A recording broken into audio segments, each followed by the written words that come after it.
Saludos amigos, sean todos muy bienvenidos a este su programa, El Poder de Saber. Darle las gracias, ¿verdad?, a todos aquellos que conectan con nosotros a través de esta plataforma de Duo Medio para mirar y poder, ¿verdad?, conocer los temas que tratamos aquí, muy interesantes, tanto en el orden histórico como en el orden cultural y el orden también científico. En el día de hoy, 26 de julio del año 2025, estamos a 126 años de un hecho histórico que no solamente conmocionó a Moca, sino a toda la República Dominicana. Estamos hablando que un día como hoy, hace 126 años en Moca, los mocanos ajusticiamos a Lilis. Y para tratar ese tema tan importante de la historia, tenemos con nosotros al director del Museo 26 de Julio, el señor Porfirio Méndez, quien además es también el director de la emblemática banda musical municipal. Y como siempre, también tendremos aquí la participación de nuestros dos invitados estrellas, don Tabito Bencosme y don Luis Quesada, que también estarán aquí con nosotros para conversar y nosotros dilucidar todos los detalles que acontecieron ese 26 de julio, que cayó miércoles, ¿verdad? Miércoles. En el 1899 sí. Era un miércoles.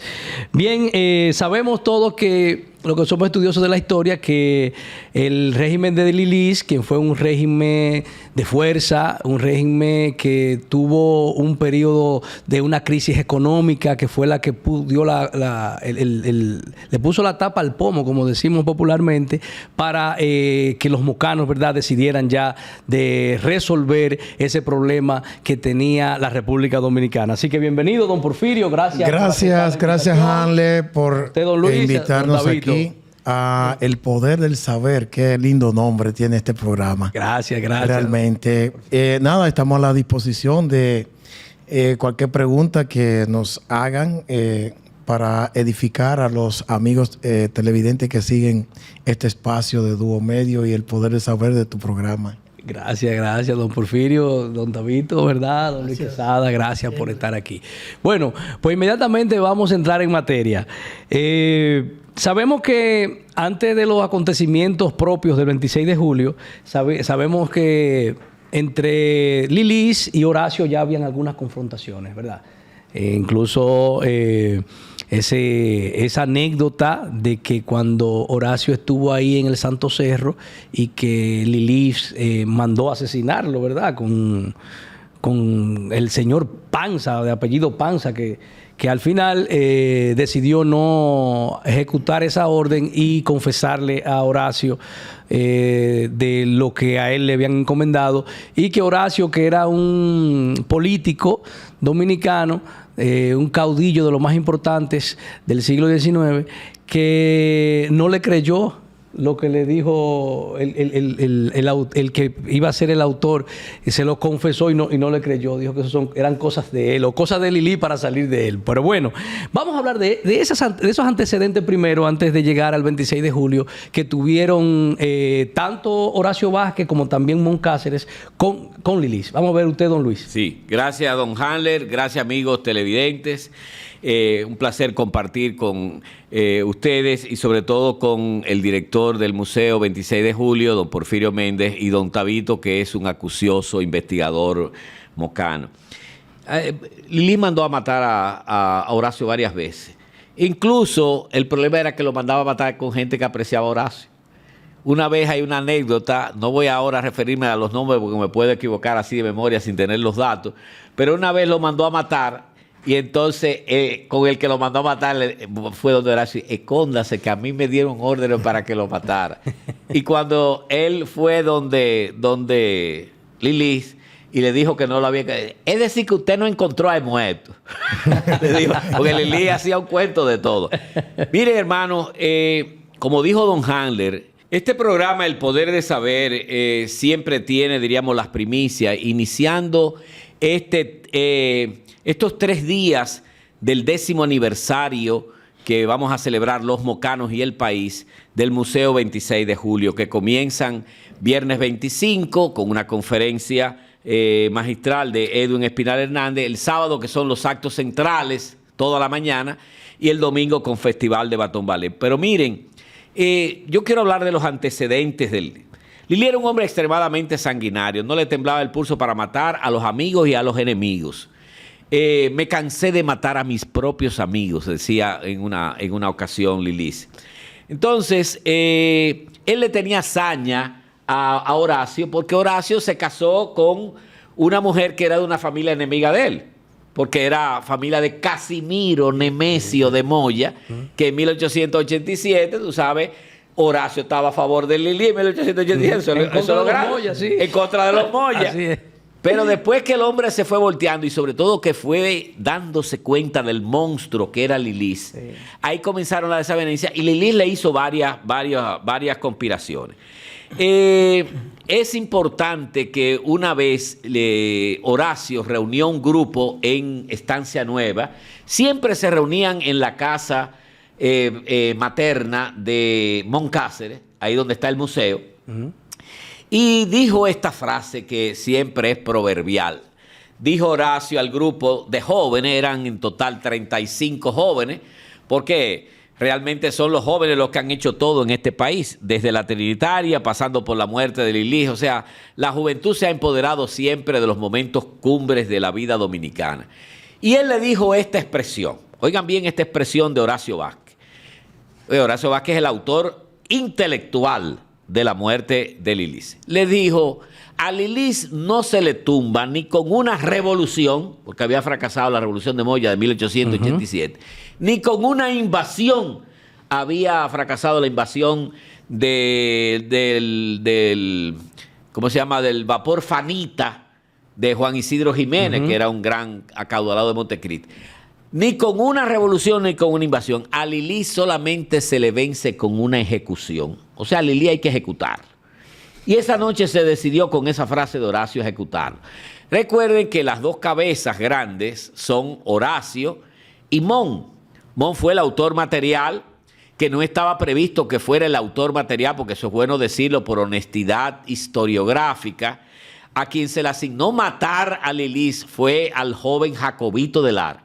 A él fue que se le asignó, que fueron Juan Isidro Jiménez y Ramón de Lara. Y Ramón de Lara, su hermano, que era el que realmente estaba metido, porque Jacobito no sabía absolutamente nada de nada. Sí. Era un muchacho, diríamos, como decía Linche, atronado, ¿verdad? Porque Jacobito era atronado.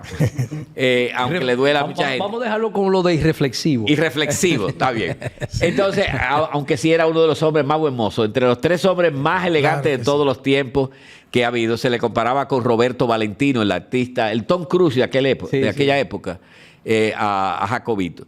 Y entonces le asignan a ese pobre muchacho darle el primer tiro a Lilis.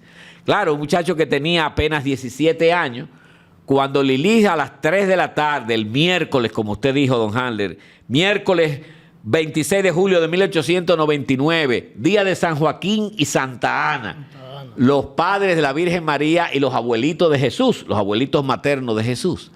Ya él se va a despedir a las 3 de la tarde, había pernoctado el día antes, porque Lili hacía días que venía recorriendo el país buscando dinero entre los empresarios acaudalados de cada pueblo para él poder solventar los gastos del Estado y quemando papeletas que eran totalmente dinero inorgánico, lo que el pueblo llamaba las papeletas de Lilis. Porque teníamos esa crisis económica, qué bueno que usted... Claro, sí. La crisis económica llevó a que Lilis ajusticiara a su ministro de Hacienda, Eugenio Generoso de Marchena. Oye, uno de los hombres de confianza de él lo fusiló a Eugenio Generoso de Marchena. De manera que Lilis venía quemando papeletas, firmándole documentos en cada pueblo. Cuando le tocó venir a Moca, que vino el día antes, el 25, le hicieron una fiesta en el Club Recreativo. Ahí estaban los muchachos. Sí. Ahí le dijeron a él, mira, estos son lo que quieren resolver contigo. Se lo dijeron. Sí. O sea, esa sería una anécdota un poquito larga de contar. La cuestión es que Lilis estaba prevenido. En la noche, cuando él se acostó con su querida, con su amante, porque él no tenía, eran amantes, ¿verdad? Y confidentes, que vivía en lo que hoy es frente a la Gobernación, esa casa que está ahí en la esquina, que era de los Grullón antes, de don Miguel Grullón. Ahí estaba la casa de la Cigua, Era Evangelina, Evangelina Núñez. Evangelina le sopló todo, le dijo, mira, están en esto, en esto, en esto. Y entonces Lilis en la mañana se firmó el documento con todos los grandes. Antes de llegar para allá, para donde usted va, vamos a continuar con los antecedentes para que, para que ambientemos a los oyentes de cuáles fueron las condiciones que llevaron al pueblo dominicano, a los mocanos en este caso, a llegar al magnicidio, para que concluyamos allá con el día del 26, que tenemos mucho de qué hablar ahí de ese día del 26 de julio. Realmente el país venía arrastrando una crisis desde hacía años, de todo sentido, pero sobre todo de carácter económico. Las crisis que toman los gobiernos son las crisis de carácter económico, ¿verdad? Fundamentalmente. Entonces, había peculado, sí, había corrupción, sí. Lilis era un hombre habilidoso para buscar dinero, para agenciarse, amistades, sobre todo amistades que tuvieran gran poder económico, y si no los extorsionaba, porque también Lilis era un mago de la extorsión. De manera que esas crisis económicas reiteradas cada año que se fueron profundizando y que el pueblo dominicano fue dándose cuenta de que el dinero que aquí circulaban 5 monedas. Circulaba el gur haitiano, circulaba el peso fuerte español, el franco francés, el marco alemán y la libra esterlina. Y el dólar norteamericano, 6. Y la gente prefería cualquier moneda, menos las papeletas de Lilis. Porque tú podías tener una carretilla y con una carretilla de papeletas tú comprabas muy poca cosa. Sí. Era dinero puramente inorgánico que hacía Lilis, ¿no? Entonces, esa crisis económica sumada a ese terror político, a esa represión brutal a que nos sometió Lilis durante tantos años, sobre todo en su segundo gobierno, porque en el primer gobierno que él tuvo de 2 años, él no sacó las uñas, pero ya en el segundo, ya realmente él se declaró prácticamente un dictador. Ese título que le dieron era un eufemismo. ¿Tú sabes cuál era el título? Pacificador de la patria. Sí. Eso es un eufemismo que de paz no tenía absolutamente nada. Pero lo declararon sus amigos. Trujillo, sí, que siempre el benefactor de la patria. Y Trujillo copió mucho de Lilis, porque yo sostengo una tesis y es que Lilis es el dictador por antonomasia de la República Dominicana. O sea, el hombre que mejor leyó el alma humana del pueblo dominicano es Lilis. Y Trujillo copió de Lilis muchas cosas, hasta la vestimenta, el bicornio, todas las cuestiones, el oropel, porque, ¿cómo se llama? Lilis era un negro bribón. Así es. Un negro que le andaba bien vestido, bien perfumado, con perfumes franceses. Él usaba perfumería francesa, ¿verdad? Era un hombre más culto que Trujillo. Más culto que Trujillo. Claro. Hablaba el inglés y el francés a la perfección. Yo he leído cartas en francés de Lilis, porque Mademoiselle Rose en Puerto Plata lo educó y le enseñó los 2 idiomas, el inglés y el francés. De manera que Lilis era más culto que Trujillo, pero tenía la desventaja que era un hombre negro. Sí. Y tú sabes que el pueblo dominicano en ese tiempo era un pueblo extremadamente marcado en el mundo entero, por el distanciamiento racial, que un negro nos esté gobernando, y Lilis se burló de eso y le sacó capital político precisamente. Muy bien, muy bien. Es así. Don Tabito, entonces, las confrontaciones que tuvo Lilis también, que se decía con Mon Cáceres. Pues sabemos que el caso de Horacio era un político de la época, un caudillo, y las confrontaciones en esos tiempos y todavía hoy en términos políticos son naturales, pero Mon, que no era político, ¿cuáles eran los antecedentes entre Mon y Lilis que lo confrontaba? Bueno, en primer lugar saludo, aunque sea ya tarde, pero yo debo significar que Mon era hijo de Meme Cáceres.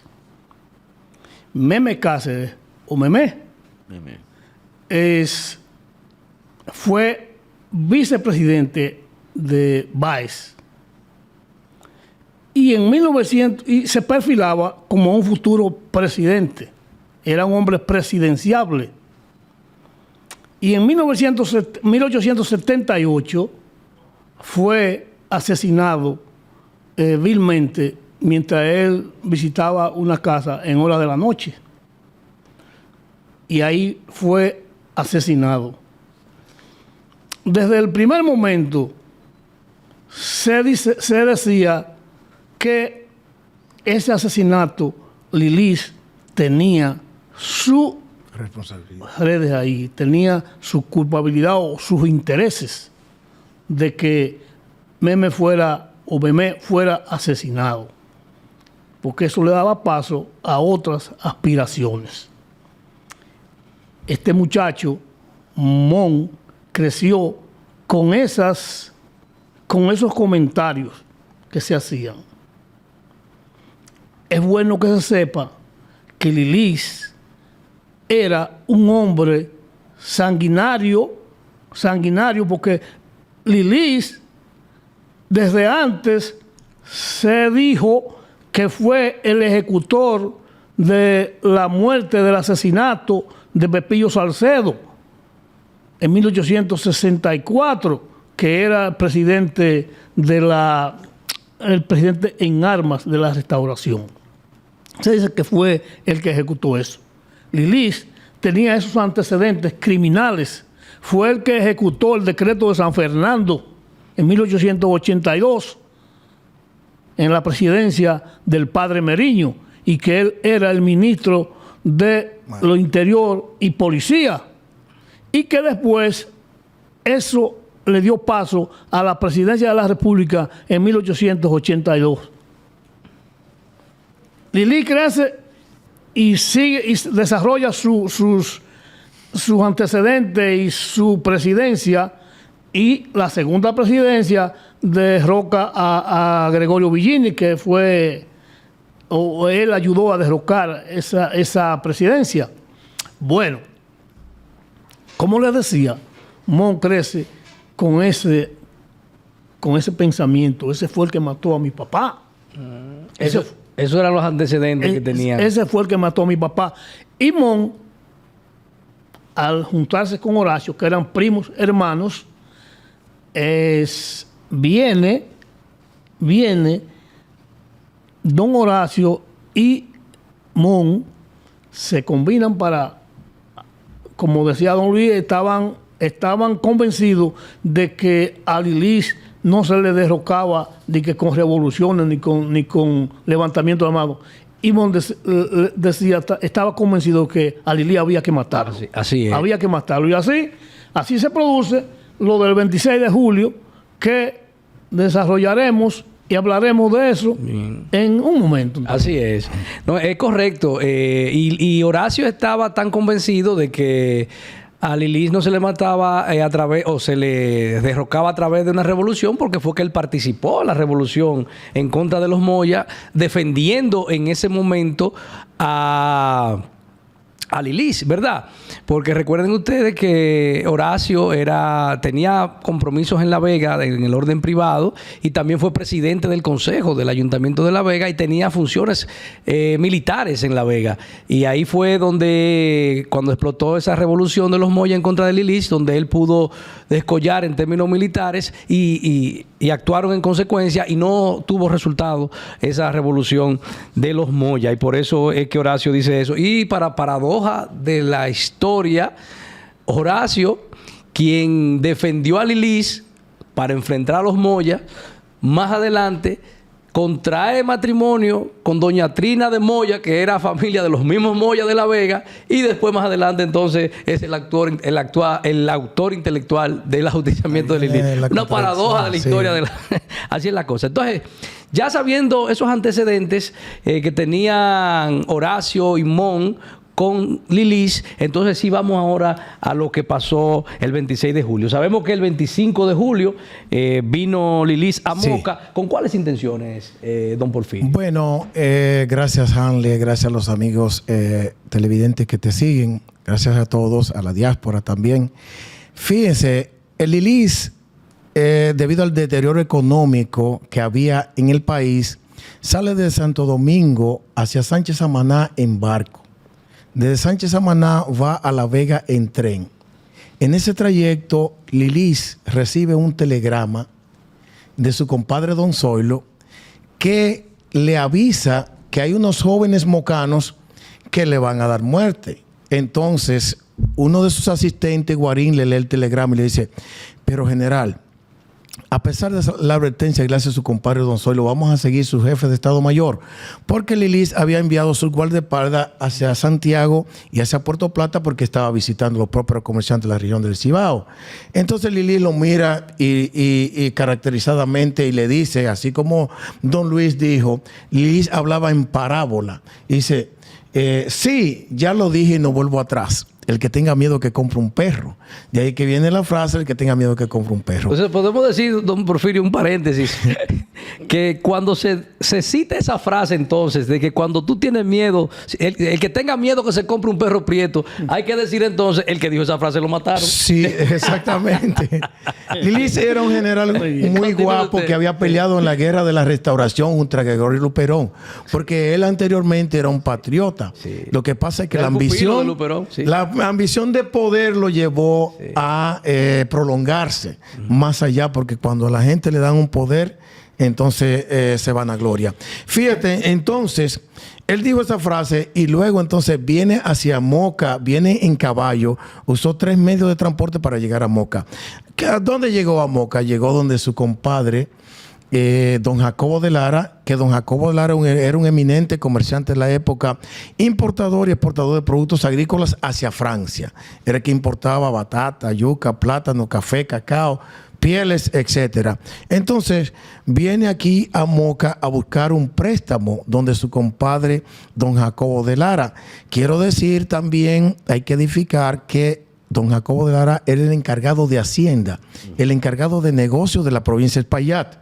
Entonces, vino aquí donde su compadre a buscar 100,000 pesos prestados de la época. ¿Para qué? Para sacar de circulación 5 millones de pesos que había emitido de manera inorgánica. Esos pesos, la famosa papeleta de Lilis, que a su vez, como también dijo don Luis, él hizo una muestra de que iba a sacar de circulación, quemando los primeros 4,000 pesos, lo quemó en La Vega. De manera simbólica. Sí. Entonces, cuando viene aquí a Moca, donde su compadre, cuando te dije que Lilis era un hombre muy guapo que había peleado en la guerra de la Restauración, solamente él fue creador de varias cosas importantes en la República Dominicana, como muchos medios de comunicación, así como el transporte. Solamente había tren desde Santiago a Puerto Plata y desde Sánchez Samaná hacia La Vega. Entonces, Lilis fue que inventó el tren. Él, así como entonces, ese ramal que venía desde Moca hacia Santiago y hacia Salcedo, lo inventó, quiero decirte, un presidente mocano, porque luego esos jóvenes se convirtieron en presidente de la República, como el caso de Mon y el caso de Horacio Vázquez. Cuando Lilis viene, que vino el día anterior, que vino el 25, un día como hoy, vino el 25, se hace todo el agasajo, todo lo de un presidente de la República. Esa famosa fiesta en el Club Recreativo de Moca. Una famosa fiesta, estaba la banda de música tocando en el parque. Los muchachos que estaban decididos a matarlo querían hacer la ejecución ahí mismo en el club. Pero ¿qué pasa? Que dijeron, no podemos porque hay muchas personas y van a salir muchas personas heridas o muertas. Entonces ya el 26 de julio, venimos acá el 26 de julio. El general, el presidente, viene por la calle Colón. Cuando sube por la calle Colón, porque el presidente ya iba para Santiago y se devolvió en Estancia Nueva, él con su guardaespaldas, porque nada más tenía 2 guardaespaldas, le dijo a sus 2 guardaespaldas, muchachos, espérenme aquí, que voy a la casa de don Jacobo, porque me falta terminar un negocio. Y cuando va subiendo por la calle Colón, ahí es que recibe un papelito de su enamorado, su querida, como decía don Luis, su querida. Su querida Evangelista López, recibe un papelito. Era una advertencia que le hacían: ten cuidado que en esa casa hay un complot, hay una trama que te van a matar. Pero él no leyó el papelito. Vaya qué error.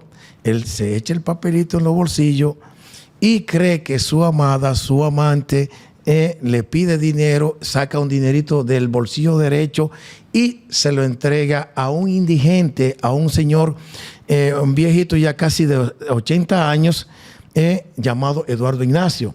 Entonces, él saca un dinerito y se le entrega a él. Ahí es que aprovecha el joven Jacobito de Lara, porque cuando el presidente de la República se está despidiendo de su compadre, ahí aprovecha... Pero primero él entró al negocio. Sí, Él ya había entró... cerrado el negocio y se está despidiendo de su compadre. Entonces, ahí es que esos 35 jóvenes estaban divididos en dos grupos, quiero que sepan.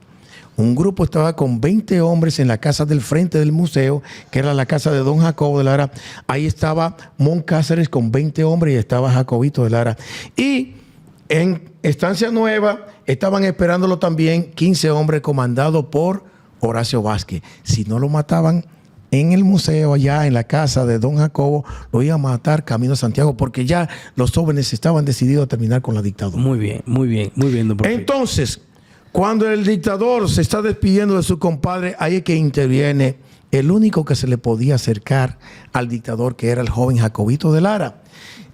Cuando se está despidiendo... Pero ¿por qué? ¿Por qué era el único? Aparte de ser hijo porque el Jacobito de Lara era su ahijado.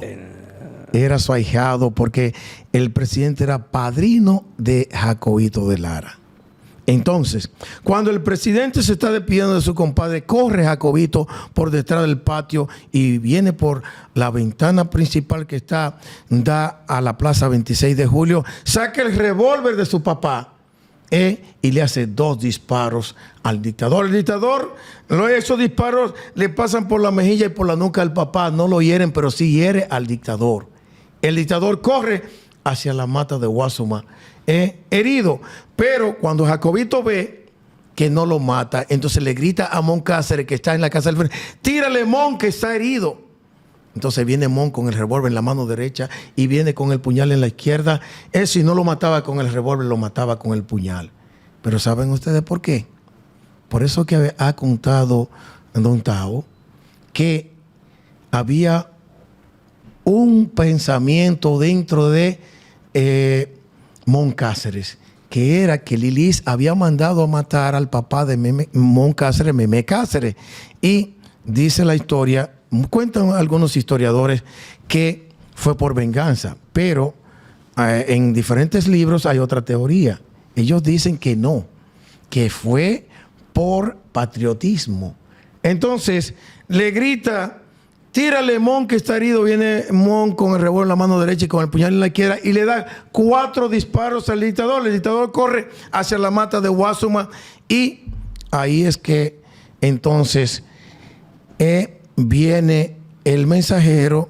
Entonces el dictador saca su revólver con la mano izquierda, porque hay que decir que Lilis se hizo diestro, era manco, porque Lilis peleó en una guerra frente a una tropa de Báez desde Haití y peleó con José Antonio Abad, y ahí se fueron a los tiros y entonces le lesionó la mano derecha. Bueno, por eso él saca el revólver, un Smith Wesson 9 milímetros con la mano izquierda, y le hace 2 disparos a Mon Cáceres, porque Mon Cáceres le dio 4 disparos. Cuando el dictador va cayendo, le hace 2 disparos a Mon Cáceres. ¿Y sabe, Hanley, a quién se le pegó? Se le pegó al viejito, el mensajero de Evangelista López, y se le pegan los 2 disparos. Entonces muere el dictador, muere el indigente frente a la mata de Guasuma, que es donde actualmente está ahora el museo. Exactamente. Entonces, pero ahí cae el dictador, cae el indigente y mueren los 2. Pero no termina la dictadura ahí. Sí, no terminó. Pero vamos a terminar ese relato. Vamos a ver, don Luis, ¿qué tiene usted que agregar a ese, para que continuamos después de ahí? Sí, ¿Qué tiene usted que agregar ahí en ese momento? Sí, los levantamientos que se han hecho, ya en el Archivo General de la Nación yo dediqué muchos años al levantamiento de lo que pasó minuciosamente ese día, ¿verdad? Don Porfirio ha hablado de 2 disparos. La certeza que hay es que solamente hubo un disparo. De parte de Jacobito. Parte de Jacobito. Parece que los nervios no lo dejaron, porque hay muchos, como usted dice, Sí. que muchas fuentes que dicen eso, pero en toda la documentación que yo he investigado en el archivo, dice que fue un disparo. Parece que Jacobito se puso muy nervioso. Cuando disparó, le llevó la oreja izquierda, sangró y salió dando tumbo porque los canales semicirculares le afectaron el equilibrio y fue, como dijo don Porfirio, a parar a la mata de Guasuma y ahí lo remata Mon. ¿Qué pasa con esa muerte, con ese ajusticiamiento de Lilis esa tarde? Era alrededor de las 3 de la tarde. 3 de la tarde, sí. 3 de la tarde.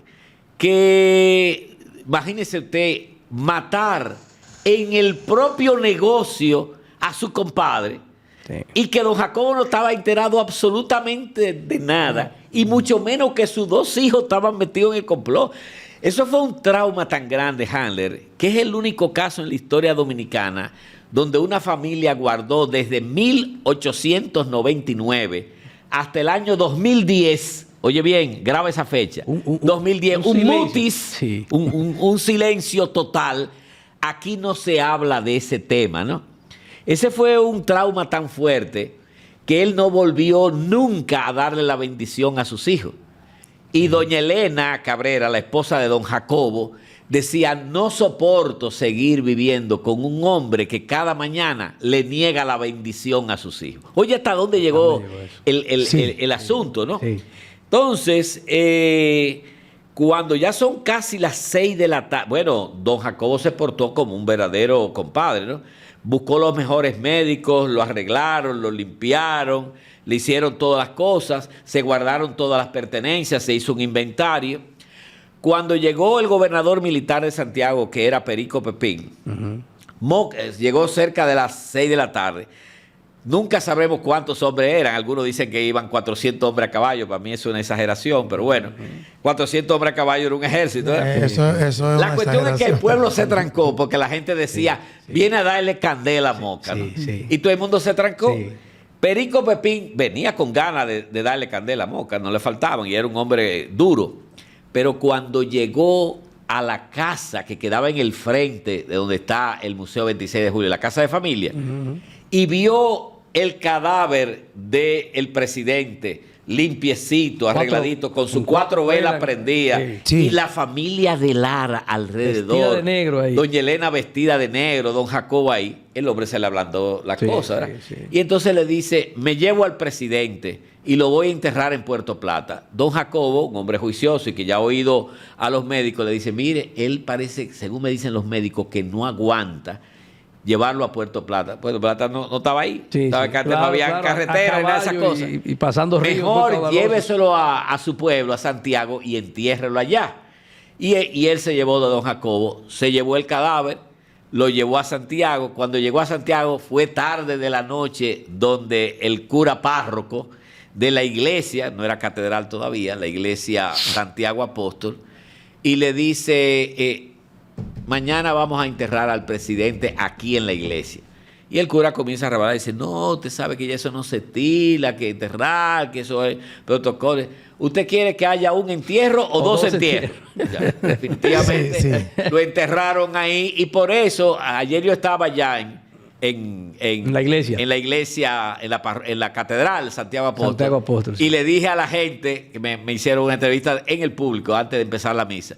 Y yo le dije: bueno, yo espero que con la ayuda de los mocanos, los santiagueros un día saquen al diablo de aquí, que está aquí enterrado, que está ahí en esa esquina que se llama Ulises Gerol Lilis. Pues Juan Antonio Alí tiene una décima, Sí, saquen el diablo de aquí, así ¿no? así es. Sí, de manera que realmente todos esos muchachos que participaron, que eran 35, ya eso hasta la saciedad. Y yo espero que don Porfirio, que ha hecho una labor tan extraordinaria en el museo, ya este año es muy difícil, pero quizás para el año que viene se pueda hacer un opúsculo con las semblanzas y fotos o algunas pinturas, ¿verdad? Porque no hay fotos de muchos de ellos, de los 35 que sea un documento para la historia de esos 35 jóvenes que participaron. Ellos fueron a esconder todito a San Francisco de Macorís, en la finca del papá de Vincho, de Pelegrín Castillo. Así es. Y duraron prácticamente casi un mes con ellos para allá, para salvar. Así es. Bueno, es como usted bien dice, en las memorias de don Agustín Acevedo, que fue una persona muy cercana a Don Mon, estaba justamente en San Francisco de Macorís cuando ocurrieron los hechos, donde ellos fueron a parar, y cuenta él en su obra, en sus memorias, que cuando pasó de San Francisco de Macorís a Santiago, Moca estaba cerrado totalmente, en las calles no había nadie y toda la casa cerrada. Es así el asunto.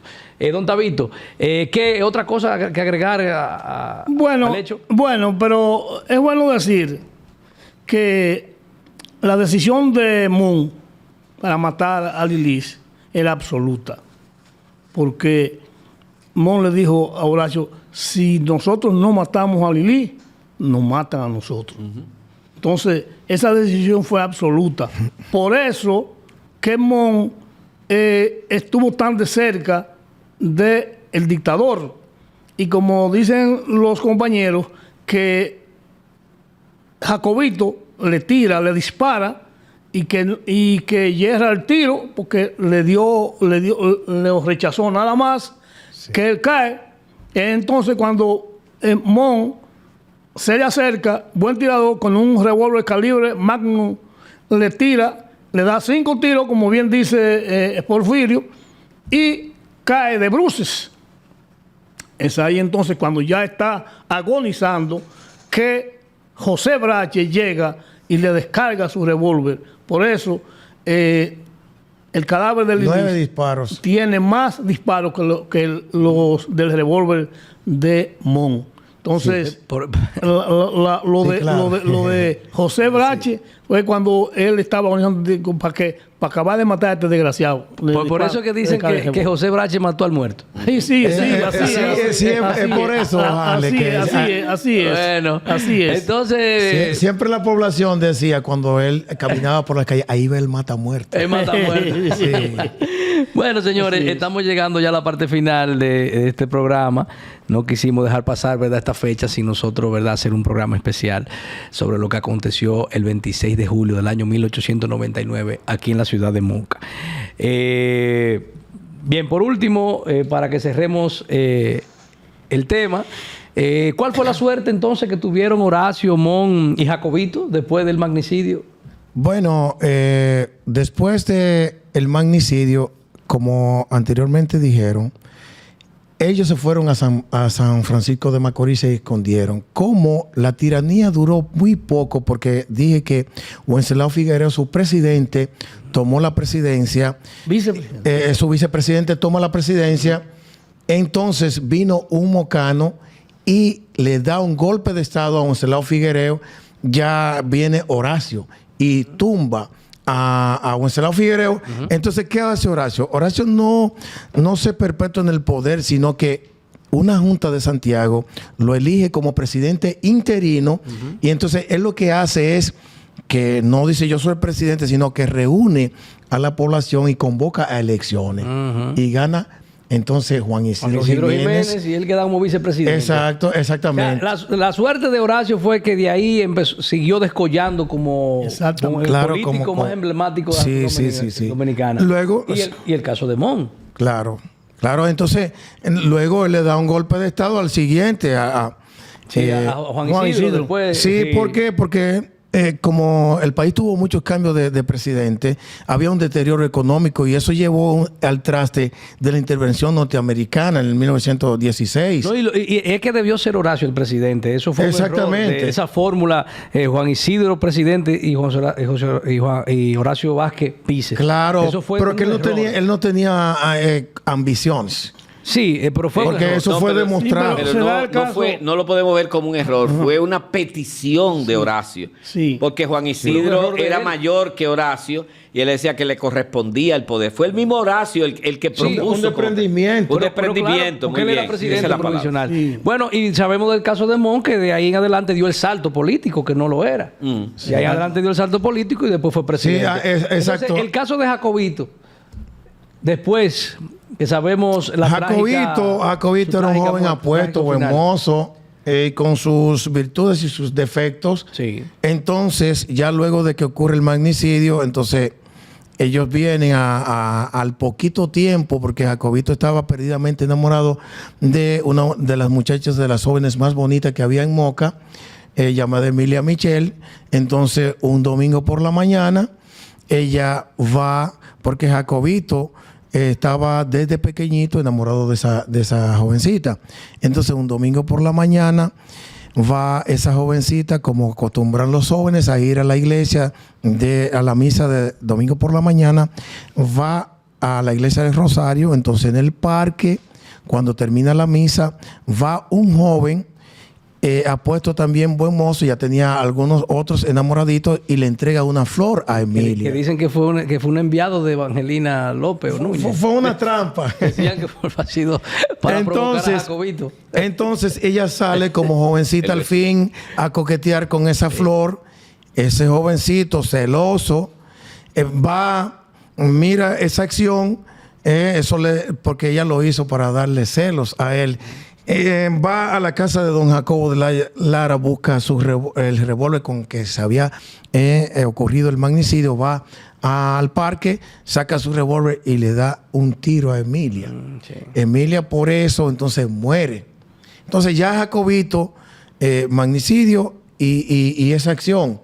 Entonces, ¿qué sucede? La cárcel. Que ya Jacobito no cayó preso, héroe a villano, como dicen. No cae preso y sí. Entonces, luego va a cumplir condena a Puerto Plata. En Puerto Plata, entonces ya envuelto en la soledad, envuelto en la depresión, en los pensamientos. Entonces, él se entera de que su familia, de que su papá lo va a ver a la cárcel. Él estaba previniendo antes de eso que iba a ocurrir un suicidio. El papá había introducido la misma arma de fuego con lo que se había cometido el hecho.